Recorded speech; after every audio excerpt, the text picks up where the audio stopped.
जय हिंद, वंदे मातरम। दोस्तों, मैं हूं हंस और आज बात करेंगे काफ़ी इम्पोर्टेंट टॉपिक पे। जी हाँ दोस्तों, स्त्री धन यानी आईपीसी 406 के मामले में काफ़ी कुछ प्रॉब्लम आती है लोगों को। कभी पुलिस वाले डरा रहे हैं, कभी कच्चे बिल्लू पे उनकी डिमांड की जाती है, कभी पुलिस उसे अरेस्ट करने की डिमांड की जाती है, कभी पत्नियाँ अपना स्त्री धन साथ में लेके चली जाती है, फिर भी पति लोग परेशान हरासमेंट होते रहते हैं और उनको पुलिस वाले टॉर्चर करते रहते हैं हमेशा। या तो सामान लेके आइए, नहीं तो आपको जेल में उठा के डाल दिया जाएगा। आज पूरा रामबाण सॉल्यूशन विथ रिकॉर्ड, आपको विथ गाइडलाइन, सुप्रीम कोर्ट की गाइडलाइन, क्या इस पे नहीं बना हुआ, क्या नहीं बना हुआ, आज स्टेप बाय स्टेप बताऊंगा आपको।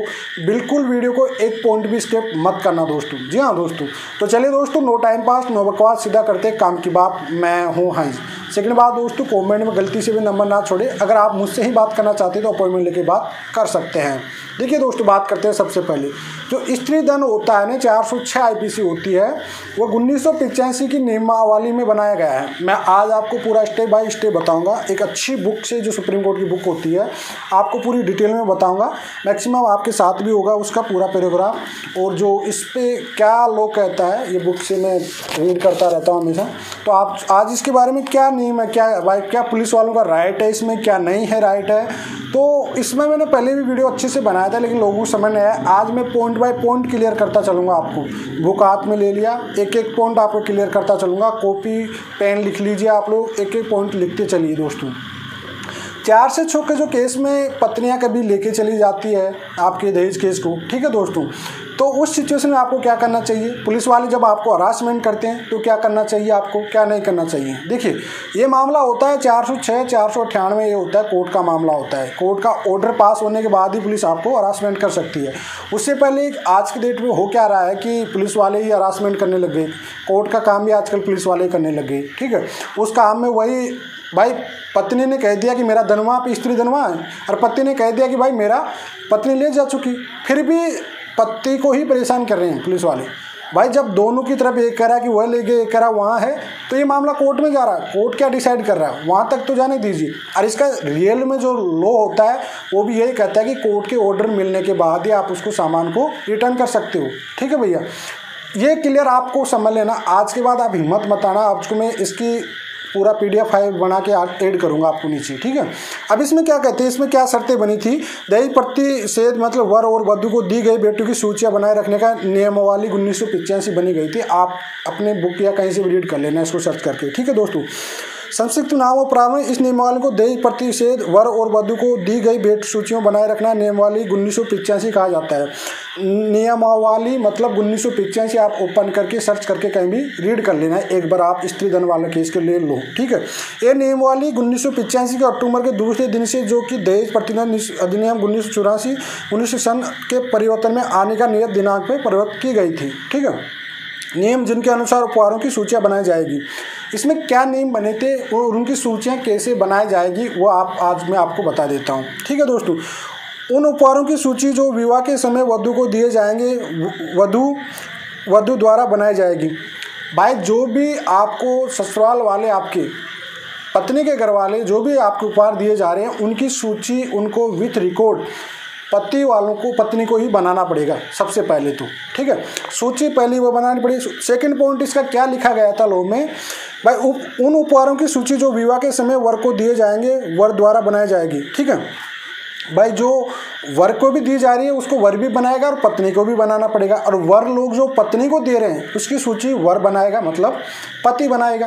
भाई पति ने जो पत्नी को दे रहे हैं उसको तो पति की खुद बनाएगा सूची, उसका रिकॉर्ड यानी बिल पास रखेगा उसके रिकॉर्ड को, और पत्नी जो दे रही है पति को उसकी सूची पत्नी को रखना पड़ेगा विथ रिकॉर्ड की। अब ये कच्चे बिलों से लिख के लाने से काम नहीं चलेगा, ठीक है, उसके ओरिजिनल बिल होने चाहिए। अब आगे चलते हैं दोस्तों, इसमें क्या है, उपधारा 1 या उपधारा 2 में निश्चित उपकारों की प्रत्येक सूची के बारे में बताया गया है। भाई विवाह के समय अथवा विवाह के पश्चात यथावत शीर्ष में तैयारी की जाएगी, लिखित रूप में होगी।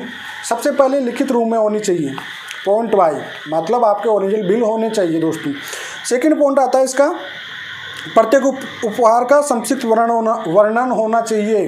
भाई आपने घड़ी दी, वॉच दी, अलार्म घड़ी दी, क्या दी, जेवर दिया, क्या दिया, कौन सा उसका पूर्ण रूप से वर्णन होना चाहिए आपके पास, कौन सी शॉप से आप लेके आए थे, क्या उसका बिल है आपके पास, ये वर्णन होना चाहिए। चाहे वो पति दे रहा है चाहे पत्नी दे रहा है, दोनों के पास सेव करके रखना हमेशा के लिए। यानी फ्यूचर कभी शादी भी करिए तो वो बच्चे रखे ना इसमें। सेकंड पॉइंट आता है उपहार का अनुमानित मूल्य होना चाहिए, ओरिजिनल मूल्य होना चाहिए। जो भी सामान है उसका ओरिजिनल मूल्य का बिल होना चाहिए। ठीक है दोस्तों। थर्ड पॉइंट जो आता है उपहारों देने वाले व्यक्ति का नाम, जो भी उपहार दे रहा है, जो गिफ्टेड दे रहे हैं, जो 406 में जो सामान दिया जा रहा है उस जो दिया जाएगा, जैसे कोई बुआ फूफा रिश्तेदार सब देते हैं, उन सब के नाम इंक्लूड होनी चाहिए। ठीक है। फोर्थ पॉइंट आता है जहाँ उपहार देने वाला व्यक्ति वधू अथवा वर का कोई संबंधी हो, वहाँ से ऐसे संबंध का वर्णन होना चाहिए। जो फोर्थ पॉइंट इस चीज़ का है, इस लो का, वो ये कहता है भाई जो भी सामान दिया गया है उसका वर्णन होना चाहिए, उसका रिश्ता क्या था, उससे कौन सा रिश्तेवार दिया, जैसे उसका बुआ ने दिया, फूफा ने दिया, भाई ने दिया, मामा ने दिया, लड़की की तरफ से लड़के को जो शादी टाइम में देती है ना अपने, वो चीज़ों का वर्णन होना चाहिए, उस रिश्ते का भी वर्णन होना चाहिए। भाई बुआ जी की तरफ से इतनी भेंट थी, ये चीज़ है उसकी, ये उसका बिल हो, ये चीज़ उसमें होना चाहिए क्लियरली। ठीक है। जहाँ उपहार देने को वधू तथा वर दोनों द्वारा हस्ताक्षर किए जाने चाहिए। इसका लास्ट पॉइंट जो आता है, जो बिल बनते हैं उसके बाद जो पूरी लिस्ट बनती है उसमें वधू पत्नी और पति दोनों के सिग्नेचर होना चाहिए। ये भारत का कानून इस चीज़ के लिए कहता है दोस्तों। अब इतने सबूत आजकल ये साइड में रखे गए हैं कानून के शब्दांश जितने भी।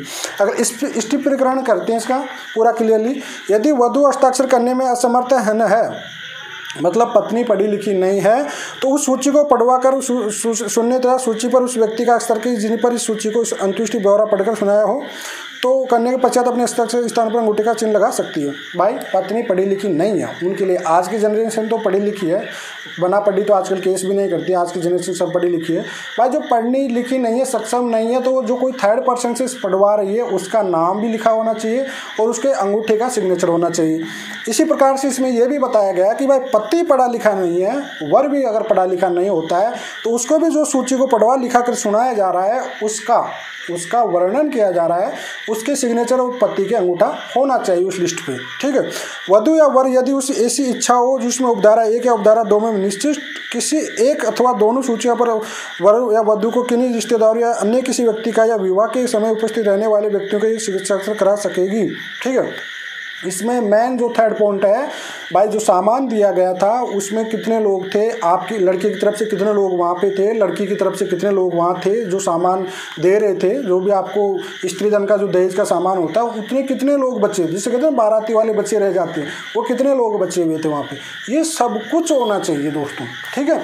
तब जाके आपको सामान रिटर्न करना पड़ता है, इतना कुछ प्रूफ करना पड़ता है, सब कुछ, इतनी लिस्टें बनती है, इतने लोगों का वहाँ पे सबूत होते हैं तब जाके। लेकिन आजकल हो क्या रहा है, लड़की एक कच्ची बिल आती है, लिख के लेके आती है कुछ भी, और साहब पुलिस वाले डंडा डाल देते हैं, लाइए सामान लाइए सामान।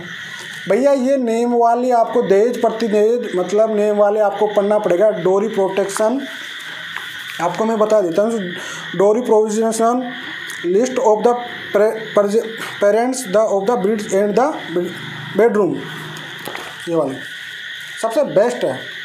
पूरी प्रणाली आपको अच्छे से समझ आ जाएगी इसमें, अच्छे से जो आपका स्त्री धन का जो प्रॉब्लम है इसके मैं आपको एक काम करता हूँ, पीडीएफ की इसका जो पीडीएफ बनाता हूँ मैं और आपको नीचे इसमें कर दूंगा पीडीएफ लगा के, आप इसमें रीड कर लेना, इंग्लिश और हिंदी दोनों में है, इंग्लिश और हिंदी वाले दोनों कर लेना, इसमें आपको कभी दिक्कत नहीं आएगी। ठीक है भाई। इसका समाधान कोर्ट ही करेगा ना भाई, मैक्सिमम आज की डेट में पत्नी अपना सामान खुद लेके जाती है। ठीक है भाई, पत्नी अपना सामान है उसको खुद को लेके जाती है, इसमें आपको दिक्कत नहीं आनी चाहिए किसी भी प्रकार से। अब उसमें आपको हरासमेंट किया जा रहा, पुलिस वालों का काम है नहीं, कोर्ट का काम है ये, भाई कोर्ट ऑर्डर पास करेगा जो भी है। पति ने कहा भाई, पत्नी ले गई, पत्नी ने कहा कि वहाँ है, अब इसमें जांच का विषय या तो ये, अब उसमें कोर्ट ही तो ऑर्डर पास करेगा ना भाई, कोर्ट ही उसमें ऑर्डर पास करेगा।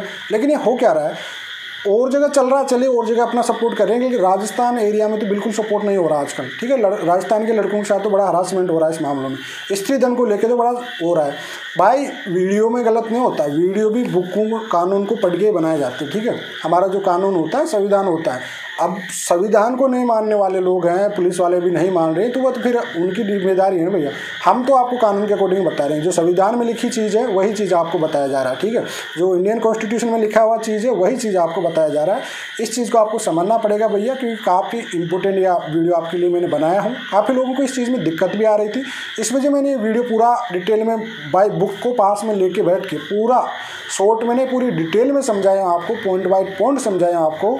आप अपने कॉपी पेन में लिख भी लिए होंगे उसको, सबको नहीं भी लिखे तो इसके दोनों पेज में आपको PDF फाइल बना के डिस्क्रिप्शन में लगा दूंगा, वहाँ से डाउनलोड करके आप उससे कहीं भी सर्च करके आराम से पढ़ लेना।